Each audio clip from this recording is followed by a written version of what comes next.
ठीक। जनाब मिफ्ता साहब वो कहते हैं आप तो धमकियां देने पे उतर आते हैं और आपने फिर ये कहा था, आप लोगों ने भी कहा था कि भाई हमने नहीं मानना इंतखाबी नताइज को, जो 20-20 के पोलिंग स्टेशन, हमें तो पूरा इलेक्शन चाहिए और पता नहीं हम वीडियोस ले आएंगे सामने और ये सब कुछ। वो कहते हैं कि हम तो जा रहे हैं। मेरा तो ये ख्याल है ये अदम एतमाद है इनका इलेक्शन कमीशन पे, जो ये अगले फोरम पे जाकर उस पर बात करें। बट उनका ये कहते हैं हमने कहा तो कुछ नहीं ना, लेकिन हमने फैसले कब मानने हैं। आप लोगों ने भी कहा था अगर 20 पे कराई तो हम नहीं मानेंगे, इन्होंने भी कह दिया कि जी 20 पे होनी चाहिए, हम नहीं मानेंगे। तो फिर इलेक्शन कमीशन कैसे आजाद होगा? मुंतखब तो लीडर ऑफ द हाउस और लीडर ऑफ द ऑपोजिशन ने किया है। इलेक्शन कमीशन फैसला करे, एक मानता है दूसरा कहता है हम नहीं मानते, तो यहां तो कभी फेयर इलेक्शन नहीं हो सकता। आदिल भाई अगर आप इजाजत दें तो एक शेर को मैं बुरा भला करके सुना देता हूं आपको कि हम ट्वीट भी करते हैं तो हो जाते हैं नाराज, हम ट्वीट भी करते हैं तो हो जाते हैं नाराज, वो अगवा भी कर लें तो पर्चा नहीं होता। मैं तो कहता हूं ऐसे ही यार अली अमजद मल्ली को इलेक्शन कमीशन को जो है ना वो कर देना चाहिए कि वो जीत गया, बस उसको दे दें, उसको नेशनल असेंबली की सीट दे दें, कोई बात नहीं।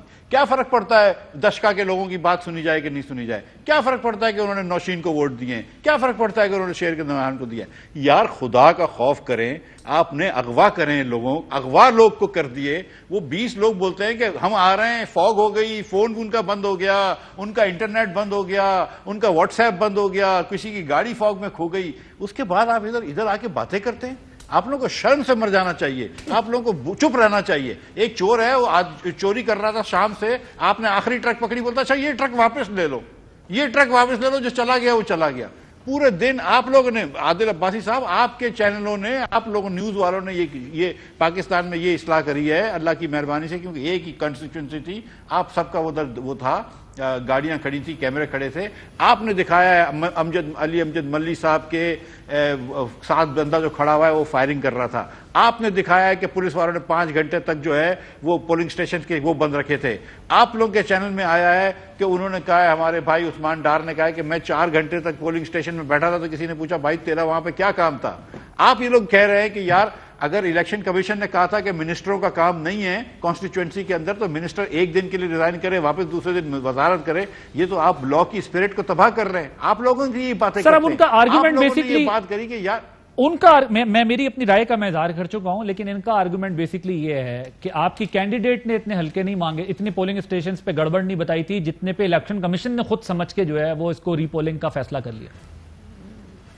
मैं गुजारिश मेरी ये है कि हमने जब आपसे ये कह रहे हैं कि फायरिंग हो रही है तो वोटिंग सप्रेशन हुई है, वोटर सप्रेशन हुआ है। आपने देर लगाई है जानबूझ के, नंबर 1 आपने देर लगाई है वोटिंग के, आपने बतेरे कई वोटिंग स्टेशन आपने बंद कर दिए, पोलिंग स्टेशन 2 घंटे 4 घंटे।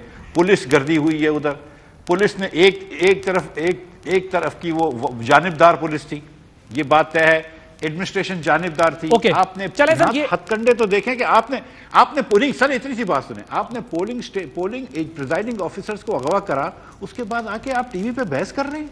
ठीक, और आप उसके बाद इलेक्शन कमीशन के सामने जा रहे हैं। बताइए, मेरी बात सुने, मुझे बताएं कि किस वक्त बुज़दार साहब को शर्मिंदा होना चाहिए, किस वक्त बुज़दार साहब रिजाइन करेंगे, किस वक्त आईजी को शर्मिंदा होना चाहिए, किस वक्त आईजी को कि एक चीफ इलेक्शन कमिश्नर फोन करे आईजी पंजाब को और चीफ सेक्रेटरी को और वो रिस्पॉन्ड ना करें। जाहिर है अब तो उन्होंने बुला लिया तलबी के लिए, बहुत अच्छा किया कि अगर चीफ इलेक्शन कमिश्नर को रिस्पॉन्ड नहीं करे तो उम्मीदवारों का क्या हाल होता होगा, और नीचे फिर प्रिजाइडिंग ऑफिसर्स का और कैंडिडेट्स के जो सपोर्टर्स होते हैं। मैं इस वक्त ये बहस नहीं कर रहा, मेरा ये है कि ये हम किस वक्त मानेंगे कि इलेक्शन कमीशन अगर कल इंतखाब कराता है और वो इंतखाब किसी के भी हक में चला जाता है तो दूसरी पार्टी ये कहेगी हाँ ठीक है अब फेयर इलेक्शन होता, अब हम इस पे कोई ऑब्जेक्शन नहीं करेंगे।